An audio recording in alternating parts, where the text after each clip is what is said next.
என்னுடைய தோழர்களுக்கும் தோழிகளுக்கும்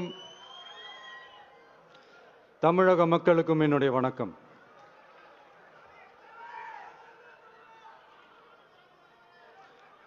நம்ம குடும்ப உறவுகளை இழந்ததனால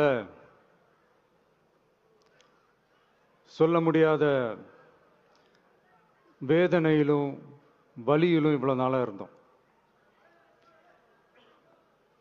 அப்படிப்பட்ட அந்த சூழல்ல நம்ம சொந்தங்களின் மனம் பற்றி இருக்க வேண்டியது நம்மளுடைய கடமை. அதனாலதான் அவங்களோட சேர்ந்து அமைதி காத்து வந்தோம். ஆனா இப்படி அமைதி காத்து வந்த நேரத்துல நம்மளை பத்தி வன்ம அரசியல் வலைகள், அர்த்தமற்ற அவதூறுகள்னு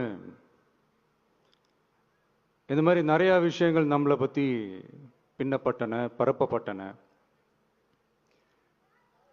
இது எல்லாமே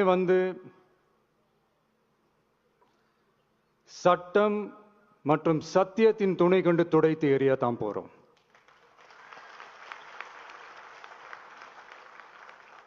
பட் அதுக்கு முன்னாடி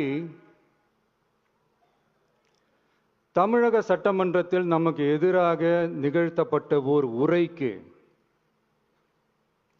ஒரு நாகரிக பதிலடி கொடுக்கணும்னு நான் நினைக்கிறேன்.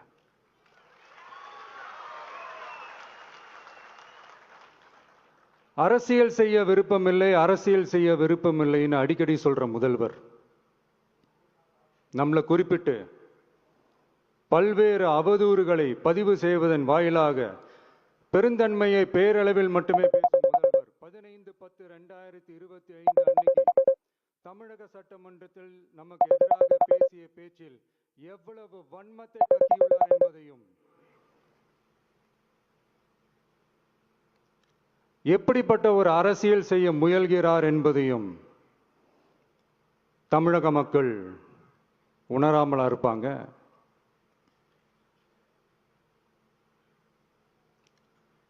இந்த கரூரோட சேர்ந்து 5-6 மாவட்டத்துக்கு இந்த மக்கள் சந்திப்பு நிகழ்ச்சிகள்லாம் நடத்தியிருக்கிறோம், போயிருக்கிறோம். அங்கெல்லாம்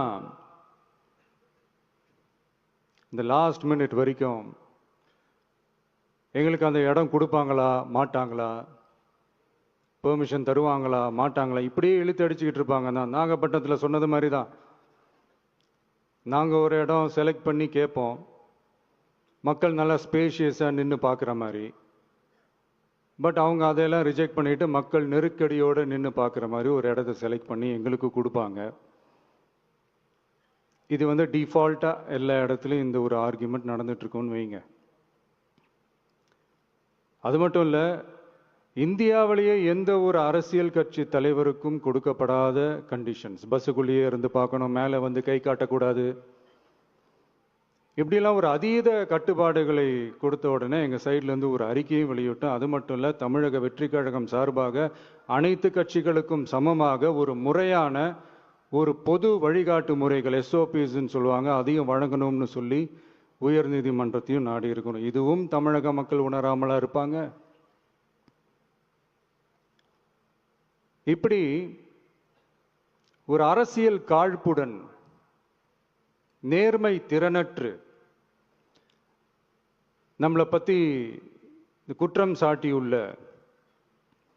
குறுகிய மனம் கொண்ட முதல்வர் அவர்களுக்கு ஒரு சில கேள்விகள். உச்சநீதிமன்றத்தில், அதாவது 13/10/2025 அன்னைக்கு உச்சநீதிமன்றத்தில் நடந்த அந்த விவாதங்களை வைத்தும் அந்த உத்தரவுகளை வைத்தும் இந்த கேள்விகள். இப்படி பொய் மூட்டைகளா நம்மளை பத்தி இந்த அவதூறுகளை அவிழ்த்து விட்ட முதல்வர் அவர்களுக்கும் திமுக அரசுக்கும் சார்பாக கோடிகளை கொட்டி அமர்த்தப்பட்ட அறிவார்ந்த வழக்கறிஞர்கள் அவங்க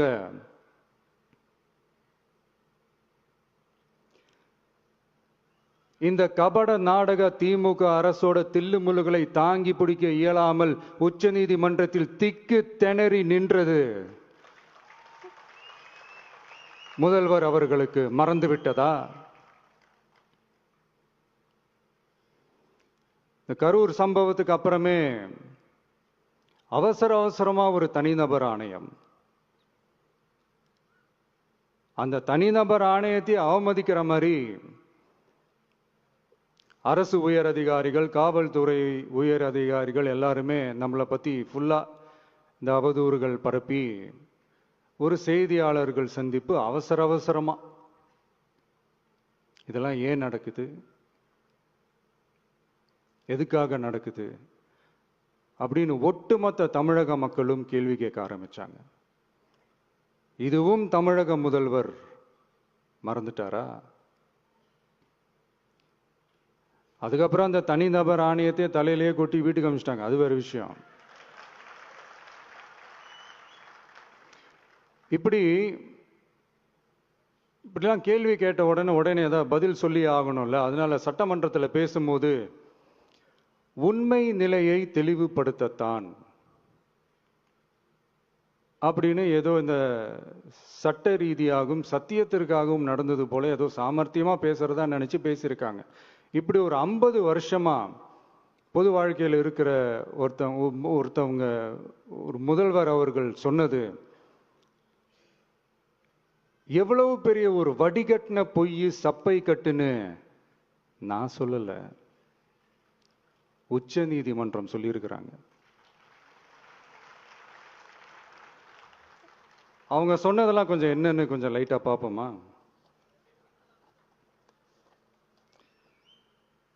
The comments which have been made before the media by the top officers of the police department may create doubt in the minds of the citizenry on impartiality and fair investigation.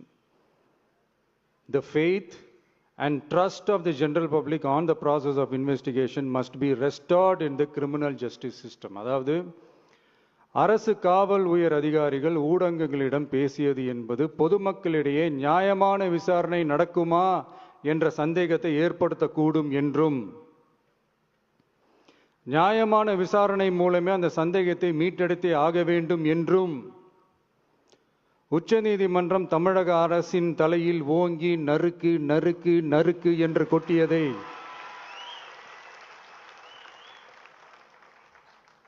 முதல்வர் அவர்கள் மறந்துட்டாரா?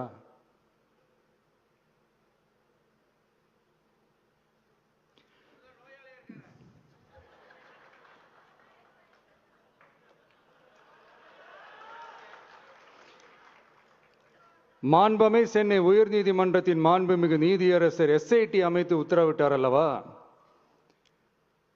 அந்த உத்தரவை ஏதோ சட்டத்தின் மீதும் நீதி பரிபாலனத்தின் மீதும் மரியாதை கொண்டவர்கள் போல ஒரு நாடகத்தனமான கொண்டாட்டத்தை திமுகவிற்கு ஒத்து ஊதுவோரும் நடத்தி கூத்தாடி குதூளித்தனர் அல்லவா? தாவேகாவிற்கு எதிராகவும் நமக்கு எதிராகவும் உயர்நீதிமன்ற மாண்புமிகு நீதியரசர் தீர்ப்பளித்து விட்டதாக விதந்தோதி விழா எடுத்தனர் அல்லவா? அந்த உத்தரவை குறித்து சொல்லும் போது எந்த ஆவணத்தின் அடிப்படையில் அந்த உத்தரவு அமைக்கப்பட்டது? நான் கேட்கல, உச்ச நீதிமன்றம் கேட்டிருக்கிறாங்க. The judgment is completely silent about how learned single judge arrived at such a conclusion and what material was pursued by the court என்று உச்ச நீதிமன்றம் உரத்த குரலில் கேள்வி கேட்டது. அப்போதும் கூட உச்சநீதிமன்றத்தில் திமுக அரசுக்காக வாதாடிய அறிவார்ந்த மூத்த வழக்கறிஞர்கள் பதில் சொல்ல இயலாமல் வாய் மூடி மௌனம் காத்ததை நாடே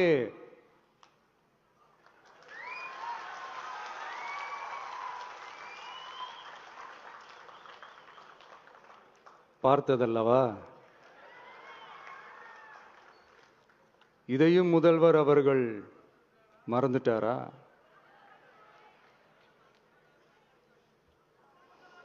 Such petition ought to be dealt with by the division bench, registering as public interest litigation in right earnest and not to be dealt with by a single bench. அதாவது பொது வழிகாட்டு முறைகளான SOP அமைக்கப்பட்டு வெளியிட வேண்டும் என்ற கோரிக்கையுடன் வந்த ரிட் மனுவை நீதிபதிகள் டிவிஷன் பெஞ்ச் தான் கையாள வேண்டும். தனி நீதிபதி பெஞ்ச் கையாளக்கூடாது என்றும் உச்சநீதிமன்றம் சொன்னதல்லவா? அது மட்டுமா, கோரிக்கையே இல்லாமல் எஸ்ஐடி அமைக்கப்பட்டது எந்த வகையில் சரி என்றும் கேள்வி எழுப்பியது உச்சநீதிமன்றம். இது எல்லாமே அறியாமலோ இல்ல அறியாதது போலவோ உச்சபட்ச அதிகார மயக்கத்தில் இருந்து பேசினாரோ முதல்வர் அவர்கள்?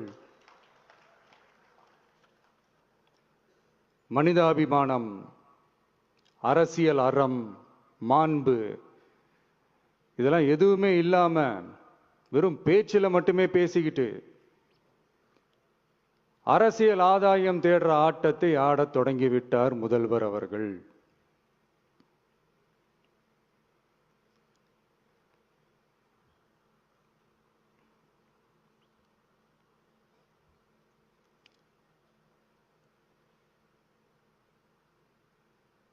இதெல்லாம் என்ன அவங்களுக்கு புதுசா என்ன? 1969க்கு அப்புறமே எப்போ கட்சி அவங்க கைக்கு வந்ததோ, இன்னும் குறிப்பா சொல்லணும்னா 1972க்கு அப்புறம் கேள்வி கேட்க ஆளே இல்லாம போச்சுல்ல. அதுக்கப்புறமே இந்த திமுக தலைமை இப்படிதானே இருக்குது. இப்ப நாங்க கேட்டோமே இந்த சில கேள்விகள், இதெல்லாம் நான் கேட்கல, சுப்ரீம் கோர்ட் கேட்டிருக்கு. இதனால என்ன புரிய வருது? இந்த கவர்மெண்ட் நடத்துற அந்த விசாரணை மேல சந்தேகம் ஏற்படுதுன்னா அதுக்கு என்ன அர்த்தம்? உங்க மேல நம்பிக்கை இல்லைன்னு அர்த்தம்.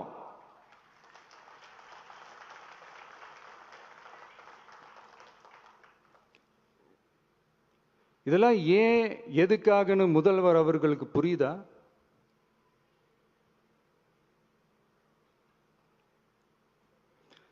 சுப்ரீம் கோர்ட் சொன்னதோட மட்டும் இல்ல, நிஜத்திலும் இன்னைக்கு மக்களுக்கு இந்த கவர்மெண்ட் மேல இருக்கிற நம்பிக்கை மொத்தமாக மண்ணுக்குள் புதைந்து விட்டது.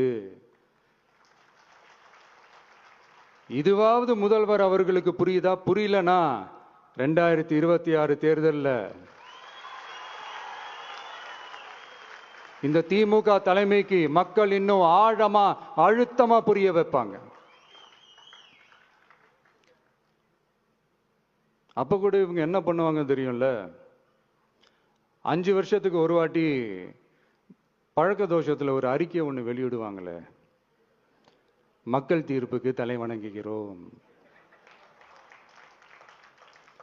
அப்படின்ட்டு அந்த அறிக்கையை வெளியிட்டுட்டு இப்ப அறிவாலயத்துல போய் ஓடி ஒளிஞ்சுப்பாங்க. இப்பவே ரெடி பண்ணி வச்சுக்கோங்க அந்த அறிக்கையை. எப்படி? மக்கள் தீர்ப்புக்கு தலை வணங்குகிறோம்.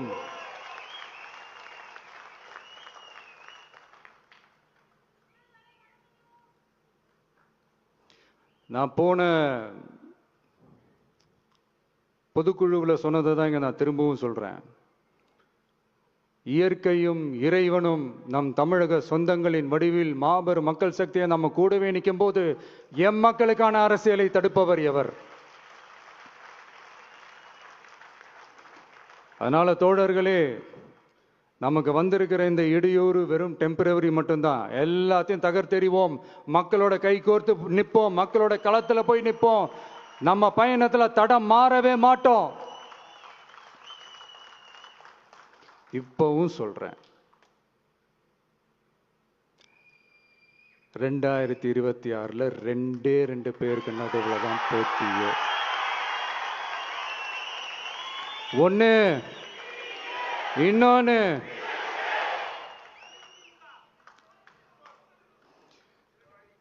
இந்த போட்டி இன்னும் ஸ்ட்ராங்கா மாறப்போகுது. 100% வெற்றி நமக்கு. வாகை சூடுவோம், வரலாறு படைப்போம். கான்பிடென்டா இருங்க, நல்லதே நடக்கும், வெற்றி நிச்சயம். மீண்டும் சந்திக்கும் வரை நன்றி, வணக்கம்.